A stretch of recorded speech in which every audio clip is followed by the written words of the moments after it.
두순정은 1938년 농업조선에 발표한 단편인데요. 꼬마 신랑과 새색시의 애절한 사랑 이야기를 액자 형태로 구성한 단편 소설입니다. 두순정 시작합니다.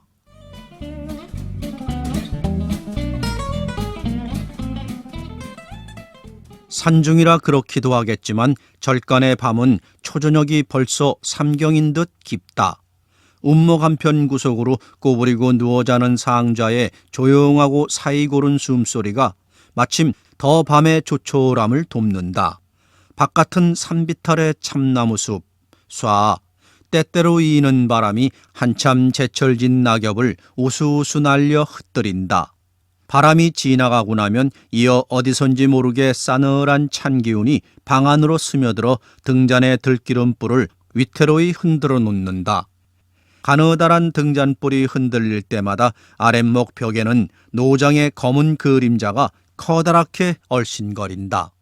이야기를 시초만 내다가 말고서 합장을 하고 눈을 감고 앉았는 노장은 언제까지고 움직일 줄을 모른다. 머리는 곱게 밀어 맨살같이 연하다. 수굿이 숙인 그 머리길 없는 머리와 이마 위론 무엇인지 모를 슬픔이 흐르는 듯 드리워 있다. 하얗게 센 눈썹이 갖다 붙인 것 같다.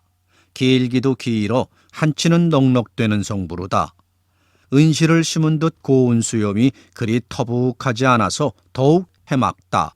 얼굴은 가는 주름살이 골고루 덮이고 티끌 하나 없이 몹시도 청아하다. 그 청아한 품이 지나치게 잘 그린 그림같이 방금 숨을 쉬는 산 사람의 얼굴인가 싶질 않다.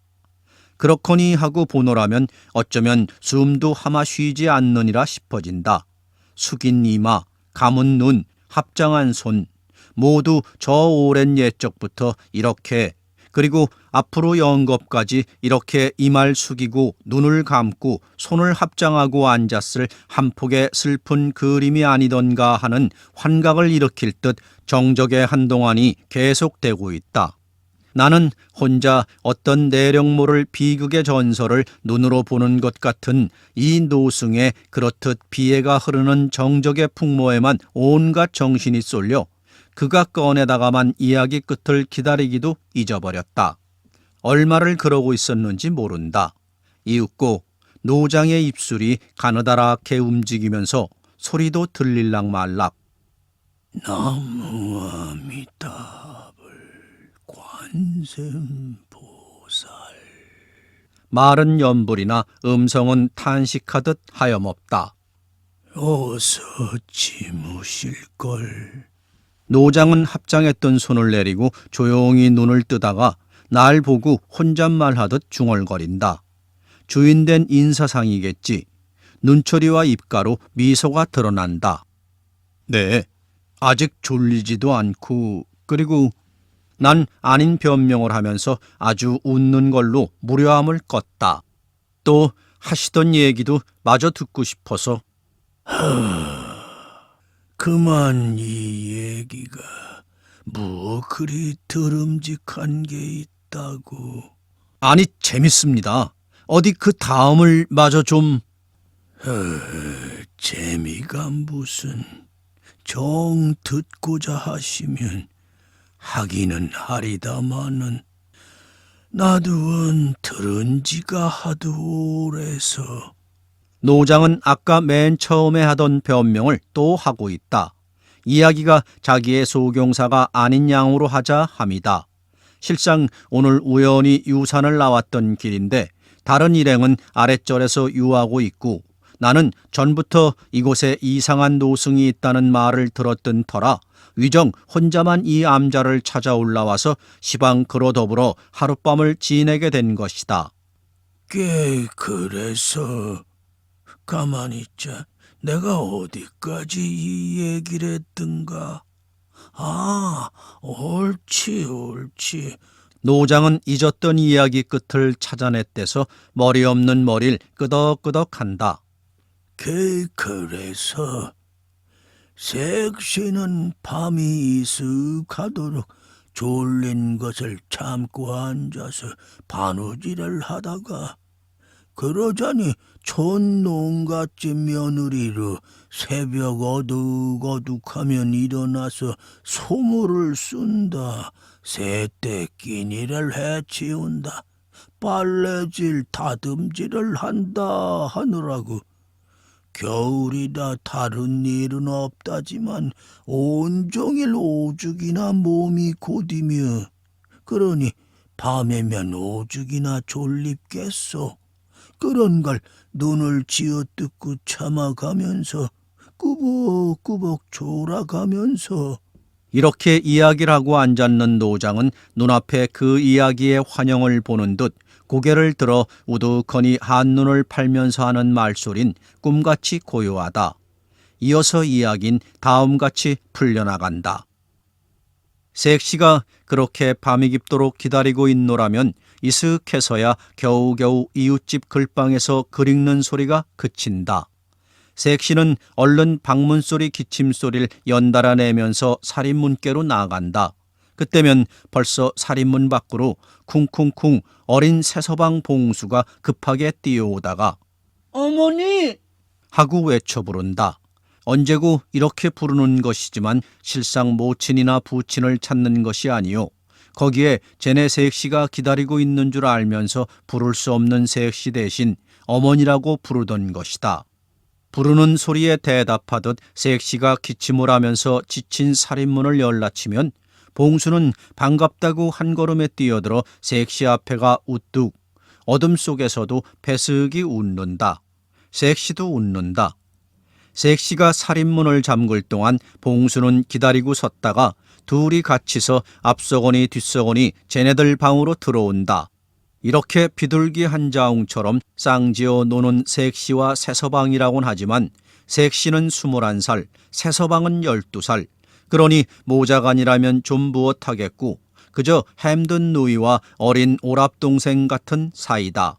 색시는 새서방 봉수를 꼭 오랍동생한테 하듯 귀해하고 새서방 봉수는 어머니를 제쳐놓고 어머니한테 따르듯 색시를 따른다. 봉수는 밖에 나갔다 돌아와서 모치는 눈에 안 띄어도 그만이지만 색시가 없든지 하면 단박 시무룩해가지고 찾는다. 이렇게 둘인 부부간의 정이 들기 전에 그것을 건너뛰어 의좋은 동무, 정다운 오니가 되었던 것이다. 방으로 들어서기가 바쁘게 봉수는 노랑 초립과 빨강 두루마기를 훌러덩 벗어내던진다. 색시는 그것을 일일이 집어서 갓집과 횃대에다가 넣고 걸고 한다. 망거는 안 벗고? 색시는 벌써 눈에 졸음이 가득한 새서방을 갸웃이 들여다보면서 웃는다. 참, 아우 졸려. 새서방은 눈을 실실 감으면서 커다란 상투가 올라앉았는 머리로 조그만 손이 올라간다. 내가 벗겨줘? 응. 좋아라고 새서방은 색시의 무릎에 엎드린다. 색시는 망건을 살살 벗기기 시작한다. 얘기. 응.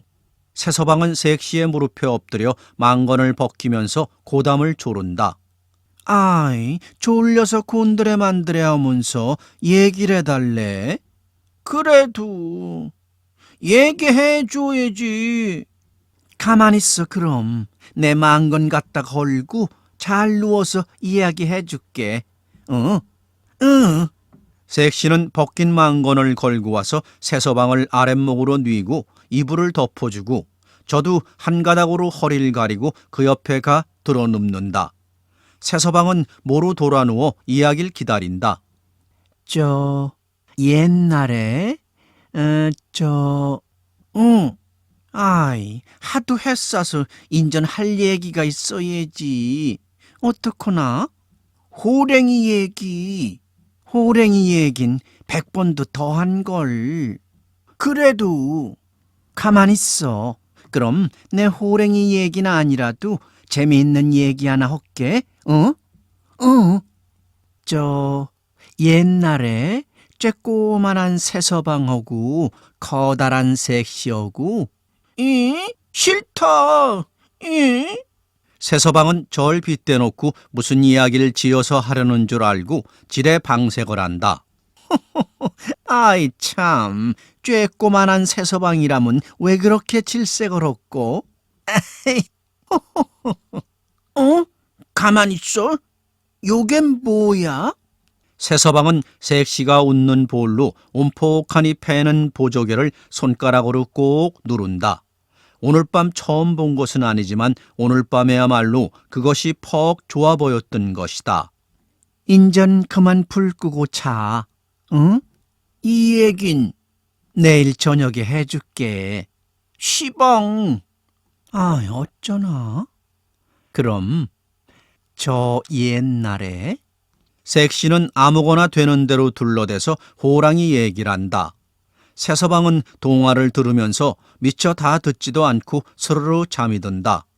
색시는 이불을 여며주고 다독거려주고 하면서 무심코 새서방의 자는 얼굴을 들여다본다. 눈에 익은 나무 같아 안 자란 성 불러도 이태지간에 퍽 자라긴 자란 셈이다. 키도 자랐거니와 햄도 들고. 재작년 섣달에 시집을 왔으니까 꼬박 이태다. 그때는 새서방의 나이 10살. 정말로 애기여서 밤이면 자다가 엄마를 부르고 울기도 가끔 했고 언젠가는 오줌도 쌌었다. 조금만 제 비유를 맞추어 주지 않으면 울고 안방으로 달려가서 일러 바치고 그 끝엔 의례껏 시어머니한테 걱정을 듣게 하고 그러던 것이 시방은 따르는 것도 따르는 것이거니와 도리어 쟤네 어머니를 가지고 색시한테 일르게끔 되었으니 그만해도 철이 났다고 할는지. 역시 그의 그 겨울 섣달 대목이 임박해서다. 시부은 겨울이라 농사일도 별반 바쁠 게 없고 하니 봄이 되기 전에 며느리를 친가로 보내기로 했다. 재작년에 혼인을 했으니 햇술은 3년이요. 3년이면 근친도 보낼 때다. 그러니 기왕 보낼 바이면 명절도 쟤네 친가에 가서 쇠개할 겸 금음전으로 보내는 게 좋겠다고. 그래 모래 글피로 아주 날을 받고 부랴부랴 서두르길 시작했다. 새 며느리의 첫 근친이라면 하기야 혼인잔치 못지않게 이바디를 차려야 하는 것이지만 가난한 촌 농가에서 어디 그런 격식을 갖게 차릴 수는 없는 노릇. 그저 흰떡이나 한 말하고 인절미나 한 말하고 도야지 다리에 닭이나 한 마리 하고 엿이나 좀 고고 술이나 한 병 하고 이것이다. 이래서 집안이 갑자기 바싹 바빴는데 새서방 봉수는 대목이니까 설 차림인 줄 심상히 알았다. 바로 그날 저녁 여느 때처럼 글방에서 늦게 돌아와 자리에 눈 새서방 봉수는 역시 여느 날 밤처럼 옆에 나란히 눈 색시더러 이야기를 조른다. 색시는 요새론 저녁마다 그 이야기를 대기에 미천이 달려 적잖은 걱정거리다. 저 옛날에 색시는 이렇게 시초만 내놓고 까막까막 생각하다가 언뜻 좋은 이야기거리가 생각났다. 아이 참, 나 말이요. 응. 저 모래 글피, 저 우리 집에 갔다 올게. 알았지? 응? 우리 집? 저기 제 너머 쇳골? 아이 싫다. 어쩌나? 그래도 꼭 가야 하는 법인걸. 어머니 아버지가 갔다 오라고 해서 가는걸. 그래도 난 몰라. 그러지 말고, 응? 내 가서 꼭 한 달만 있다 올게. 얘기도 많이 배워가지고 오고. 싫다. 한 달? 서른 밤이나 자고 와? 색시는 아닌 게 아니라 속으로 딱하긴 했다. 시집을 왔으면 이태고 3년 만에 내남 없이 의례건 한 번씩은 근친을 가는 법. 그래서 시부모도 시키는 노릇이고 시키는 노릇이어서 마지못해 하는 게 아니라 시켜주기를 까맣게 기다리던 즐거운 한때다. 그러니까 즐거운 마음으로 가기는 가는 것이지만 그대도록 따르던 새서방을 비록 한두 달일 망정 떼어놓고 혼자 가서 있자니 두루 안 된 게 한두 가지가 아니다. 밤으로 글방에서 돌아올 때면 누가 나서서 맞아주며 그 밖에 아침 저녁에 잔 시중은 누가 들어준단 말이냐. 어머니가 없는 것이 아니나 암만 해야 그새처럼 색시 제가 해주듯이 마음에 들도록 살뜰히 해줄까 싶질 않다. 이렇게 생각을 하면 근친이고 무엇이고 다 그만두었으면 싶기도 하다. 그러나 마음대로 그만둘 수도 없는 일이거니와 가령 저 혼자는 그만두자고 한다더라도 시부모한테 뻐젓이 내세울 말이 없다. 그렁저렁 색시는 마음이 민망하여 속을 질정하지 못한 채 새서방 봉수는 그날 밤부터 이짐이 나가지고 뿌루퉁한 채 근친 떠나는 날이 되었다. 새서방은 필경 고집이 터져 글방에도 안 가고 울어대다가 저희 부친한테 매를 맞았다. 매는 맞았어도 속에 맺힌 노염이야 풀릴 이치가 없이 종시 시무룩하고 한편 구석으로 비켜서서 색시가 떠나는 눈치만 본다. 색시는 마음에 걸려 몇 번이고 뒤를 돌아보면서 내키지 않는 길을 떠났다. 떠나기 전에 아무도 안 보는 조용한 틈을 타서 인제 글방이 파접하거든 설에 어머니 아버지께 말씀드리고 꼬마동이 앞세우고 와. 하고 달래긴 했으나 새서방은 울먹울먹 대답도 안 했다. 색시의 뒷그림자가 멀어지자 새서방은 살인문 밖으로 나서서 손가락을 입에 물고 바라다 본다. 이바디 고리짝을 진 꼬마동이가 앞을 서고 뒤에는 색시와 또 하나의 안동에 보내는 동리의 일갓집 아주머니가 나란히 들판을 건너가고 있다. 분홍 저고리에 갈매옥색 치마를 입고 시방 저리로 까맣게 멀리 가는 색시의 얼굴이 눈앞에 어른어른한다. 해죽이 웃고 웃으니까 볼에 온폭 보조개가 팬다. 방금 떠나갔는데 자꾸만 보고 싶다. 보고 싶은데 자꾸만 멀어간다. 멀어가는 그것이 어쩌면 색시가 영영 가버리는 것이나 아닌가 싶어진다. 그 생각을 하니 그만 안타까워 몸부림이라도 치고 울었으면 시원할 것 같다. 저 벌판을 다 건너 다시 그 앞을 막고 섰는 산을 넘어서 또 조금만 가면 처갓집인 줄은 안다. 그러나 그것은 제가 장가를 갈 때와 또 그 뒤에 한번 가본 제 기억이 아니라 색시가 노상 손을 들어 가르쳐주던 말일 따름이다.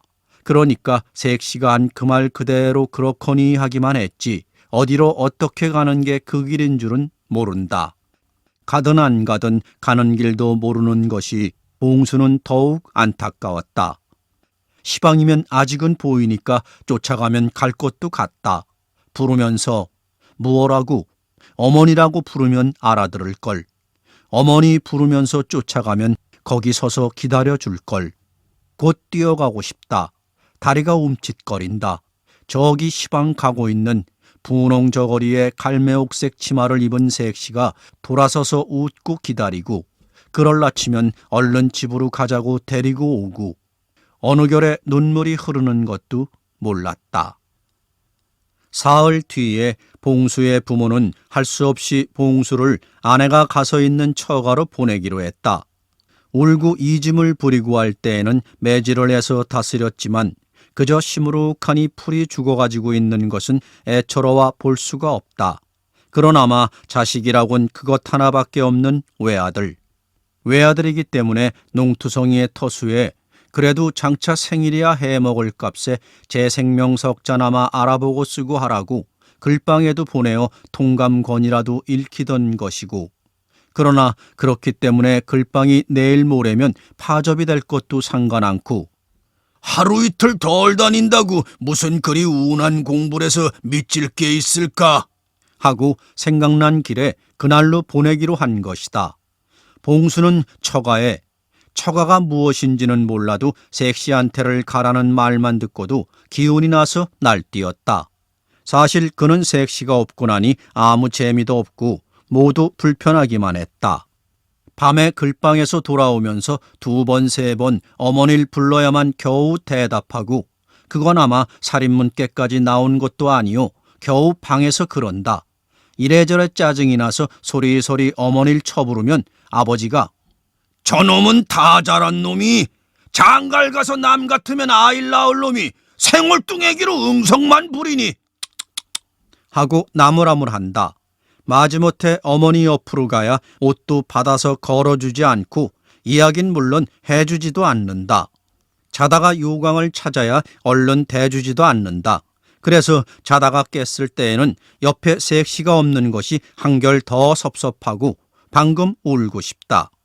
잠도 재미있게 자지질 않고 밥도 먹히지 않는다. 그리고서 자꾸만 색시가 옆에 있으면 하는 그 생각만 난다.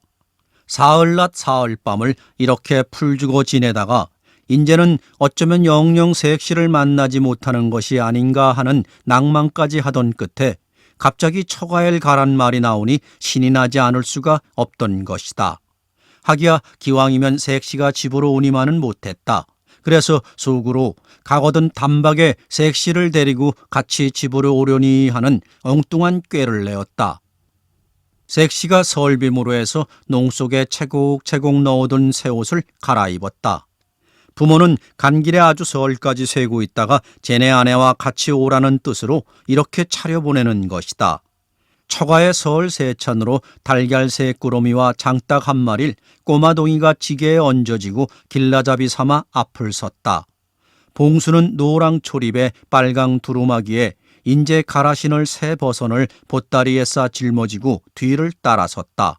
우쭐거리면서 촌집에 이른 조반을 먹고 나섰어도 20리 들판을 건너 오르기 오리 내리기 오리의 소잡한 제를 넘어 다시 10리를 걸어 겨우 새말의 처가에 당도했을 때에는 쪼작거리는 어린애 걸음이라 옷대가 겨웠었다. 새서방이 찰락거리고 들어서는 걸 본 색시는 고꾸라질 듯이 마당으로 뛰어내려온다.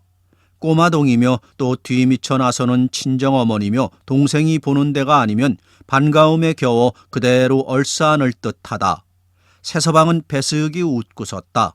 장모도 반겨하고 마침 앓고 누웠던 장인도 방문으로 고개를 내민다.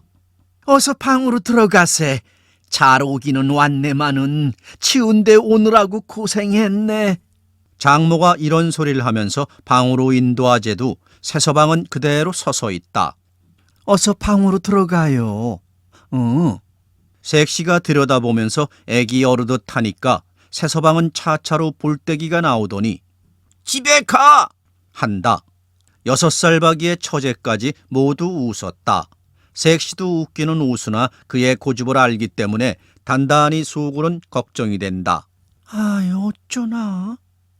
그러지 말고 자 어서 방으로 들어가요. 치워서 말도 잘 못하면서. 집에 가! 아이 참, 나도 오래간만에 우리 어머니 아버지한테 왔으니깐 좀 편안히 있다 가야지. 그렇지 않어? 집에 가!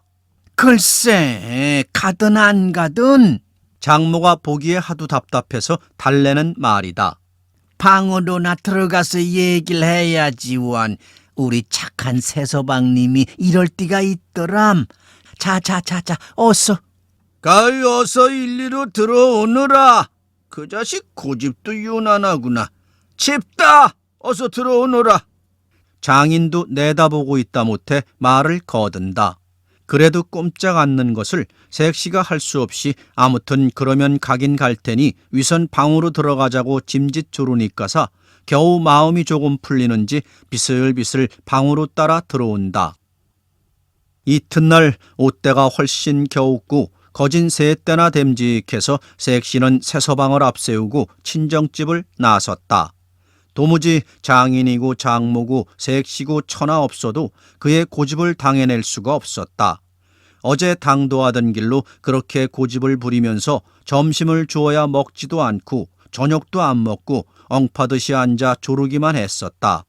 졸리다가 못해 되는 대로 그러면 오늘은 날이 기왕 저물었으니 내일 아침에 일찍 가자고 졸랐다.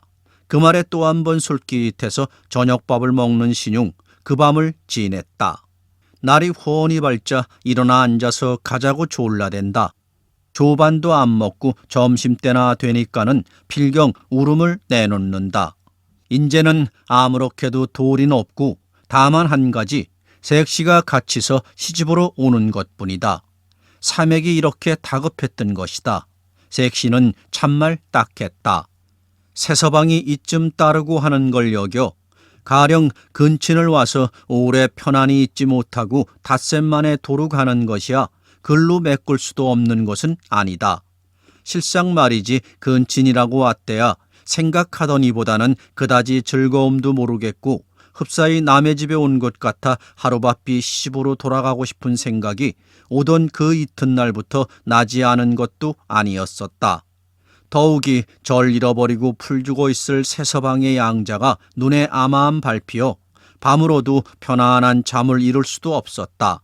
하니 어떻게 생각하면 무지금코 일찌감치 돌아가는 것이 일변 좋지 않은 것도 아니다. 그러나 시집에 대한 인사를 못 차려서 일이 아니다. 명색 근친이라고 왔던 기린이 시부모에 벗어난 켤레 주머니 염낭 하나씩이라도 해가지고 돌아가야 할 것이고 다만 인절미 한 고리짝이라도 지워가지고 갔어야 할 것이다. 그런데 이처럼 맨손이다. 민망하여 어떻게 얼굴을 들고 시부모를 보랴 싶다. 겨우 술 한 병에 마침 동리 사람이 꿩 사냥을 해둔 게 있어서 그놈 한 자웅을 구해가지고 나서는 수밖에 없었다. 꿩은 새서방이 보따리에 꾸려 짊어지고 술은 색시가 손에 들었다. 부치는 앓고 누워 기동을 못하고 그렇다고 누구 마음 맞게 배웅해 줄 사람도 없어 모친이 겨우 오리가량 따라 나와 주었다. 이럴 줄 알았으면 어저께 데리고 온 꼬마동이라도 잡아두었을 것을 하고 후회도 했으나 역시 후회될 따름이다. 그러나 해는 좀 기울었다지만 아는 기린이 저물기 전에 재만 넘어서면 그 다음엔 평탄한 들판인즉 좀 저물더라도 그리 상관은 없으리란 안심으로 그것도 못 드리고 나선 것이다. 아침부터 잔뜩 흐렸던 하늘에선 금시로 눈이 쏟아질 것 같다. 바람이 또한 여간만 차고 거세게 불질 않는다. 오리 바탕이나 발해주로 따라 나왔던 모친이 딸이 근친이라고 왔다가 느닷없이 이렇게 쫓겨가고 있는 양이 새삼스럽게 어이가 없어 뻔히 보고 섰을 무렵부터 눈발이 하나 둘씩 폴폴 날리기 시작했다. 바람도 차차로 더 거칠어 걸음 걷는 앞으로 채어든다. 그러던 것이 필경 제 밑에까지 당도했을 때에는 이미 사나운 눈보라로 변하고 말았다. 바람은 사정없이 앞을 채이는데 눈발이 미친 듯 휘날리어 걸음도 걸을 수가 없거니와 가는 길이 어떻게 되었는지 분간할 수가 없다. 색시는 겁이 더럭 나고 어쩐지 마음이 내키질 않았다. 새서방은 보니 입술이 새파랗게 얼어가지고 달래달래 떤다. 어떻게도 애처로운지 차마 볼 수가 없다. 그럴수록 자꾸만 더 뒤가 돌아밴다. 시방이면 한 10리길밖에 오지 않았으니 친정집으로 돌아가도 그리 어려울 것은 없을 듯 싶다. 그래 새서방더러 그렇게 했다가 내일 날이 들거든 오자고 달래니까 그건 죽어라고 도리질을 한다. 색시는 할 수 없이 새서방이 짊어진 보따리를 벗겨 제가 한편 어깨에 걸치고 한 손으로 새서방의 손을 잡아 이끌면서 재를 오르기 시작했다. 비탈은 험한데 길이래야 겨우 발이나 부침직한 소로다. 그 위에다가 눈이 벌써 허옇게 덮였으니 어느 것이 길이고 아닌지 알아보기가 어렵다. 우한중에 바람이 앞을 채이고 자욱한 눈발이 시야를 가로막으니 짐작삼아 더듬고 간다는 것도 대중을 할 수가 없다. 드디어 길을 잃고 말았다. 아마 마루터까지는 올라왔으려니 싶은데 그대로 올라가는 길이다. 그런가 하고 한참 올라가노라면 갑자기 내려 쏠리는 비탈이 앞으로 기울어졌다. 비탈을 겨우겨우 내려가면 도로 또 올라가는 언덕바지다. 색시는 옳게 겁이 나고 마음이 답북 급해서 허둥지둥한다. 새서방은 손목을 잡혀 매달려 오면서 세 걸음에 한 번씩 고꾸라진다. 와들와들 떨면서 얼굴이 사색이다. 참다 못해 새서방을 들쳐업었다. 업고 나서니 새서방은 편할지 몰라도 색시는 더 어렵다. 꿩을 싼 보따리는 띠삼아 동첨했다지만 손에 든 술병이 여간만 주체스럽질 않다. 새서방을 들쳐업고 다시 얼말 헤매는 동안에 길은 종시 찾질 못했는데 날이 깜빡 저물었다. 눈보란 더욱 사나와 세 걸음 앞이 보이질 않고 바람은 앞뒤로 치어 퍽퍽 고꾸라뜨린다. 등에 업힌 새서방은 엉엉 울어댄다. 춥고 배가 고프다는 것이다. 그도 그럴 것이 어제부터 고집을 쓰느라고 끼니를 변변히 먹지 않았으니 묻지 않아도 배는 고플 것이다. 속이 비었으니 춥기도 한결 더할 것이고, 그러나 춥고 배가 고프기는 새서방만이 아니다. 색시도 새서방이 밥을 안 먹고 하는 온 김에 어제 점심부터 오늘 점심까지 줄곧 설쳤기 때문에 시방 여간만 속이 허한 게 아니요, 따라서 추위도 더 심하다. 등에 업힌 새서방의 우는 소리에 애가 녹다 못해 색시는 치마를 벗어서 덤쑥 무릎 씌운다. 그러나 그것 한 껍데기 벗어버린 색시는 갑절이나 더 추웠어도 새서방이 그만큼 갑절 따스운 것은 아니다. 다시 얼마를 헤맸는지 모른다. 눈보라도 눈보라려니와 인제는 날이 아주 어두워서 지척을 분간할 수가 없다.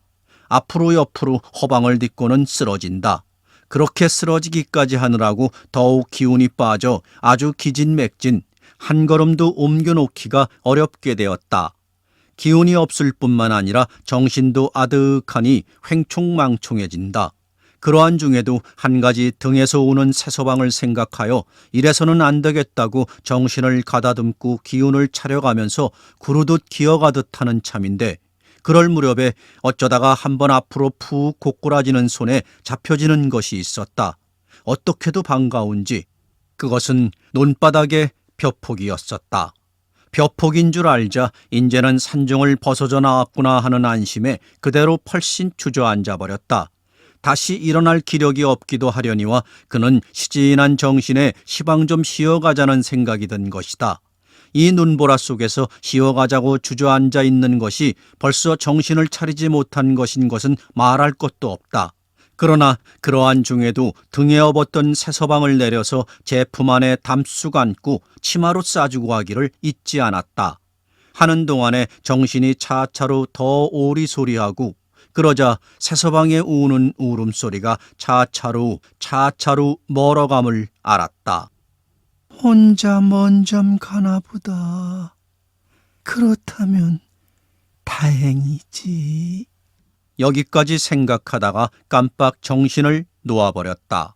새서방은 그대로 울고 있고, 그날 밤 그리 깊진 않아선데 동네 사람 몇이 마침 재를 넘어오다가 길 옆 논바닥에서 사람 우는 소리를 들었다. 그들은 처음 귀신 우는 소린 줄 알고 모두 머리끝이 쭈뼛했으나 일행이 여럿이기 때문에 대체 그놈의 귀신이 어떻게 생긴 것인지 좀 본다고 쫓아와서 횃불을 비추어 보니 봉순의 내외였었다. 꽁꽁 얼어서 오그라붙은 색시와 다 죽어가는 새서방을 동네 사람들이 업어오긴 했으나 색시는 영영 소생하지 못했고 새서방만 무사히 살아났다. 봉수는 죽은 색시를 잊지 못했다. 언제고 분홍저고리에 갈매옥색 치마를 입고 해죽 웃는 얼굴에 이쁜 보조개가 온폭하니 패는 색시가 눈에 밟혔다. 봉수는 이렇게 색시의 얼굴을 생각해 보는 것이 슬프면서도 그게 기쁨이었었다. 그러는 동안에 그의 나이 13, 14, 17, 20을 더해가고 사람도 자라 철이 들어갔다. 그러나 분홍저고리에 갈매옥색 치마를 입고 보조개가 온폭 패게 웃는 색시의 환영은 그대로 가슴 속에서 사라지지 않았다. 도리어 점점 더 뚜렷해 갔다. 20살 때 그의 부모가 다시 장가를 드리려고 했으나 봉수는 막무가내로 듣질 않았다. 25살까지의 양친이 다 돌아가자 봉수는 집과 살림과 밭대기와 논면마지기를 모조리 팔아가지고 동리를 떠났다. 누구의 말에는 어느 산중에 들어가서 중이 되었다고도 한다. 누구의 말엔 산중에 들어가서 중이 되었다고 한답디다. 이 말로 노장의 이야기는 끝이 났다. 난 비로소 이 노장에 아주 속세의 인정사와 인연이 없는 성불로도 기실 지극히 슬픈 인정비화의 주인공인 이 노장의 내력을 안 것 같아서 혼자 고개를 끄덕거렸다. 그래 노장, 올해 연치가 어떻게 되셨나요? 내 나이요? 82이랍니다. 82. 그러니 70년이군. 70년. 70년. 1세기 가까운 순정. 난 혼잣말로 이렇게 중얼거리다가 다시 물어보았다. 그래 시방두, 그 분홍 저고리에 갈매옥색 치마를 입고 볼에 보조개가 움푹 패인 색시가 늘 보입니까? 원 실없는 말씀을. 노장은 날 나무라면서 눈을 감고 고개를 숙이고 합장을 한다. 머리 없는 머리와 숙인 이마로 흔적 없이 드리운 비에 흰 눈썹에 은실 같은 수염, 그림같이 청아한 얼굴, 숨도 쉬지 않는 듯한 정적. 이런 것이 모두 아까와 같았으나 대하는 나에겐 새로이 인상이 핍절했다. 운목에선 상좌가 여전히 꼬부리고 누워 숨소리 고르게 자고 있다. 잊었다가는 생각이 난 듯 쏴하니 밖에서 바람이 일어 낙엽을 흩트린다. 찬 기운이 방 안으로 스며들면서 등잔의 들기름불이 가느다랗게 춤을 춘다. 아랫목벽에 어린 노장의 꼼짝도 않는 그림자가 홀로 얼씬거린다.